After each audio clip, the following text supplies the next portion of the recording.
नमस्कार। आज की इस विशेष चर्चा में आपका स्वागत है। आज का हमारा विषय अत्यंत रोचक, गंभीर और गहन है। क्यों? क्योंकि ये आदिकाल से मानव सभ्यता जब से बनी है तब से एक प्रश्न रहा है कि इतनी समस्याएं क्यों हैं? हर काम में इतनी परेशानी क्यों आती है? चारों ओर रोग, दुख, दैन्य क्यों फैला हुआ है? और किस प्रकार से इन समस्याओं से हम मुक्त हो सकते हैं? और अगर मुक्त नहीं हो सकते तो क्या इन समस्याओं के को हम अपने जीवन में सीढ़ी बना करके अपने विकास को संभव कर सकते हैं? क्योंकि सबसे मूल आवश्यकता ये है कि एक इवोल्यूशन हुआ और उसमें मानव सर्वोत्तम रचना भगवान की बनी। अब उसके बाद भी क्या उसके आगे की गति हो सकती है?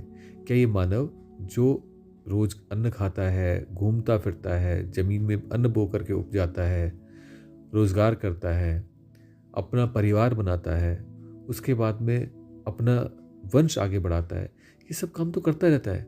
क्या इससे आगे की भी कुछ गति है?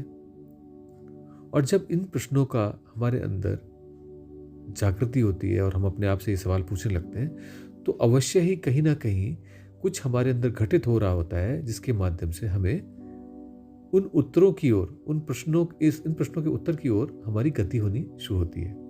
और यही है आध्यात्म की यात्रा का पहला चरण। अब आप देखिए कि इन समस्याओं को जब हम समझने का प्रयास करें तो देखेंगे कि ये अलग से कुछ नहीं है। अगर हम हैं तो इनका अस्तित्व है, अगर हम नहीं तो इनका अस्तित्व भी नहीं। तो इसका अर्थ ये हुआ कि हमारे होने से ही इनका होना है। और हमारा होना कहाँ है? हमारा होना इस ब्रह्मांड में है। और इस ब्रह्मांड में ऐसा क्या है और हमारे अंदर ऐसा क्या हो रहा है जिसकी बाई प्रोडक्ट ये समस्याएं हैं। तो कहा जाता है कि अज्ञान के कारण से ये सारा कुछ हमारे चारों ओर माया जो फैली है उसमें उलझने पर हम इनको समस्याओं रूप में देखते हैं।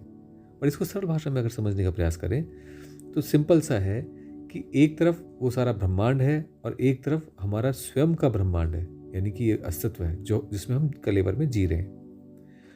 अब इसको बिल्कुल इस तरह से आप देख सकते हैं कि एक नदी बह रही है, उस नदी में आप तिनके को डाल दें तो आप देखेंगे तिनका कभी धारा से लेफ्ट जाता है, कभी राइट जाता है, बाएं दाएं, इस तरह से कभी ऊपर की तरफ लहर पे उठ जाता है, कभी फिर नीचे गिर जाता है, फिर दिखता नहीं है, फिर दिखने लग जाता है। बिल्कुल ऐसा ही एक जीवन है इस ब्रह्मांड में जो गति पा रहा है। अब अगर ऐसे में वो तिनका ये मान के चले कि उसको ऊपर ही रहना है और बाएं नहीं जाना, दाएं नहीं जाना और सीधे चलना है, तो क्या होगा? तो उसको समस्याएं उत्पन्न होनी शुरू हो जाएंगी। क्यों? क्योंकि जब भी वो बाएं जाएगा तो वो कहेगा ये कैसे हो गया, जब दाएं जाएगा तो ये कैसे हो गया, नीचे चला गया तो कैसे गायब हो गया, मैं मुझे तो सबसे ऊपर रहना था। तो ये समस्याएं हमारी अपनी उपज है। लेकिन ये समस्याएं जब भी उपजती हैं तो एक इंडिकेशन तो है, एक सेंस तो है, एक संवेदना तो है कि ऐसा घटित हुआ। अब ऐसे में क्या चाहते थे या क्या होना था, क्या संभावना थी हमारी, वो हम विकसित कर सकते हैं। तो ये वास्तव में समस्याएं नहीं है, ये समस्याएं हमारे लिए स्टेपिंग स्टोन्स हैं, सीढ़ियां हैं। इनके ऊपर आप ध्यान दें तो एक समस्या आती है, आप उससे उबरते हैं और अधिक वो कुंदन खरा हो जाता है। बिल्कुल ऐसे जैसे सोने का होता है कि उसे जितना गर्म किया जाता है, तपाया जाता है, परेशान किया जाता है, या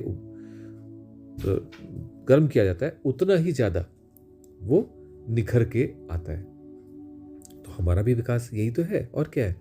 हमें विकसित होने का अर्थ हमें अपने आत्म को समझने का अर्थ हम उसे और अधिक तपा सकें, उसको और खरा कर सकें और चमका सकें।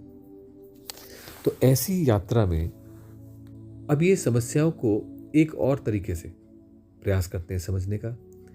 ब्रह्मांड में आप जानते हैं कि हम इस सोलर मंडल में रहते हैं, सूर्यमंडल में, जिसका मूल में सूर्य देव है और चारों तरफ ग्रह यानी प्लैनेट्स घूम रहे हैं। उनमें से एक भूदेवी भी है, यानी धरती, अर्थ। अगर आप देखें तो ऊर्जा का एक विशेष प्रवाह इस पूरे मंडल में चलता रहता है और उस प्रवाह के आधार पर साल में ऋतुओं का परिवर्तन होता है। ये तो हम सब जानते ही हैं, वैज्ञानिकों ने भी बतलाया है कि ये जो ऋतुएं हैं ये सूर्य की और धरती की और बाकी कॉस्मिक एनर्जी की एक पर्टिकुलर व्यवस्था पर उस तरह का मौसम आता है। जैसे मान लीजिए सूर्य से दूर चले जाएंगे तो शीत ऋतु आ जाएगी, उसके विपरीत चले जाएंगे यानी सूर्य के दूसरी ओर हमारी गति हो रही होगी तो ठंडा आ जाएगा, सूर्य के पास जाएंगे तो गर्मी बढ़ जाएगी। तो इसका अर्थ ये हुआ कि हमारे अंदर भी इसी के अनुरूप परिवर्तन होना चाहिए। क्यों होना चाहिए? क्योंकि जो कुछ भी ब्रह्मांड में है वो हमारे अंदर है, ये सिद्धांत हमें पता है। तो इसका अर्थ ये हुआ कि जब बाहर सर्दी आ रही है और हमारे अंदर सर्दी नहीं आती है तो कुछ ना कुछ विसंगति पैदा होगी, गैप पैदा होगा, और ये जो गैप है यही रोग है। और इसको आप कैसे पहचानते हैं? बहुत सारे लोगों को सर्दी जुकाम हो जाता है। तो ये जो हुआ ये इसलिए हुआ क्योंकि वातावरण में तो ठंडक आ गई लेकिन हमारे अंदर अभी भी गर्मी चल रही थी। ऐसे ही जब गर्मी का मौसम आता है तो हमारे अंदर ठंडक चल रही होती है, सडनली गर्मी आ जाती है तो हमारे को परेशानी होती है। तो हर बार जब भी मौसम में परिवर्तन आ रहे होते हैं तो आपने देखा होगा मोस्टली लोगों को परेशानियां होती हैं, समस्याएं होती हैं। और वो समस्याएं मौसम की वजह से नहीं है, वो इस कारण से है क्योंकि वो जो ब्रह्मांड का मैप जिसमें ऊर्जा चल रही थी, जो शरीर के अंदर वो जो मैप बना हुआ था जिसके अंदर ऊर्जा चलनी चाहिए थी, वो नहीं चल पा रही होती। क्यों नहीं चल पा रही होती? क्योंकि कहीं ना कहीं कोई ब्लॉकेज है, एनर्जीज की ब्लॉकेज है। इस कारण से आप ये देखिए कि उस शरीर में अपने आप ही रोग आने लगेंगे, समस्याएं पैदा होने लगेंगी। तो इसलिए ये आवश्यक है कि हम उस ब्रह्मांड से अपने उस तारतम्य को जोड़ें, उस ब्रह्मांड साधना को करें, उसको ब्रह्मांड को समझें और उसके अनुरूप अपने आप ही ढल जाएं, नियति के अनुरूप चलते रहें, उसको स्वीकार करें तो हमारी समस्याएं समाप्त हो जाएंगी। क्योंकि फिर समस्या है क्या? कुछ भी नहीं। क्योंकि फिर तो सारा जो गेम चल रहा है आप उसको एक प्ले की तरह, एक खेल की तरह मान करके लीला करते हैं, एंजॉय करते हैं। क्योंकि जो सामने आ गया आपका पर्पस बस इतना सा है, आप उसको एंजॉय कीजिए, उसका मजा लीजिए। लेकिन इसके लिए हमें उस ब्रह्मांड से जुड़ने की भी आवश्यकता है। तो सबसे पहले उसे समझने का थोड़ा सा प्रयास करते हैं। जब ऋषियों मुनियों ने ब्रह्मांड को स्टडी किया और इंसान को स्टडी किया, दोनों को मिलाकर के स्टडी किया, तो इन सभी में कुछ ऐसा गणित था जो उभर के सामने आया। जैसे हमारे सोलर सिस्टम में सूर्य, पृथ्वी और सभी ग्रह चक्कर लगा रहे हैं, लेकिन हमारा जन्म संभव हुआ पृथ्वी पर। तो अगर हम सूर्य, चंद्र और पृथ्वी जो सबसे ज़्यादा हमें प्रभावित करते हैं, इनकी आपस में संयोजना देखें इस ब्रह्मांड में तो हैरान रह जाएंगे कि सूर्य का जो डायमीटर है वो धरती से लगभग 108 गुना है। फिर ऐसे ही देखें तो धरती से सूर्य की जो दूरी है वो सूर्य के डायमीटर की 108 गुना है। और देखिए चंद्र का जो डायमीटर है, डायमीटर बोलते हैं एक गोले पर एक केंद्र से उसके बिल्कुल अपोजिट दूसरे केंद्र तक की दूरी। तो इसको अगर हम मून पे देखें, चंद्रमा में देखें, तो चंद्रमा का जो डायमीटर है उसका 108 गुना है धरती से चंद्रमा की दूरी। ऐसे ही अगर आप चारों ओर दृष्टि दौड़ाएं तो आपने सुना होगा नक्षत्रों के बारे में, राशियों के बारे में। तो जो नक्षत्र हैं वो भी 27 हैं और सारे 27 नक्षत्र जो आइडेंटिफाई हो सके, जो उपलब्ध हैं 360 डिग्रीज के अंदर, उनके सबके 4-4 चरण हैं।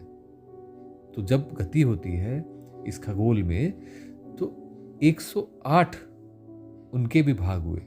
तो कहीं पर भी आप देखें तो एक नंबर उभर के आने लगा कि ये 108 है।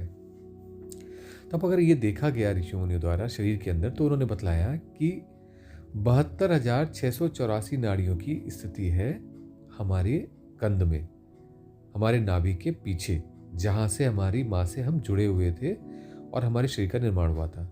और ये सारी नाड़ियों ने हमारे शरीर का निर्माण किया। और जब इन्होंने निर्माण किया तो ऐसा हुआ कि ये 72,684 नाड़ियाँ अपने आप में बहुत सारी जगहों पर एक दूसरे को इन्होंने काटा, यानी जंक्शंस बनाए। और ये जंक्शंस थे, इसमें 2-3 प्रकार की ऊर्जाएं जब मिल रही थी तो इन्होंने एक नया ही संभावना को उत्पन्न किया, एक नए प्रकार का जीवन को संभव किया। और इसी को ही, इन्हीं स्थानों को, इन जंक्शंस को चक्र कहा गया। तो अब ये कहा गया है कि 114 जगह पर जंक्शन बने इनके। अब इसमें से अगर हम 6 चक्रों को छोड़ दें जो कि अपनी अलग व्यवस्था लेके चलते हैं, तो बचे 108। तो शरीर में भी वो 108 नंबर दिखाई देता है, 108 चक्र पता चलते हैं, जो कि ब्रह्मांड में जिस प्रकार से हमने सूर्य और धरती और चंद्र के बीच की गति देखी, तो इसका मतलब सूर्य, पृथ्वी, चंद्र और मनुष्य का ये शरीर, ये आपस में कहीं एक दूसरे से बहुत क्लोज तालमेल लेके चलते हैं। और इसी कारण से अगर आप देखें तो स्त्रियों में मासिक धर्म, पुरुषों में उनका मन का जो चलना है, उसकी गतिशीलता या शिथिल होना या परेशान होना, ये सब भी चंद्रमा के अपने लूनर फेजेस के अकॉर्डिंग चलता रहता है। तो हमें एक मूल मंत्र मिल गया इन सभी के बीच में, जो कनेक्शन है चारों के बीच में, वो 108 नंबर का है। अब अगर हम देखें तो हमारे शरीर में इन 108 चक्रों को झंकृत करने का विधान भी हमें पता है।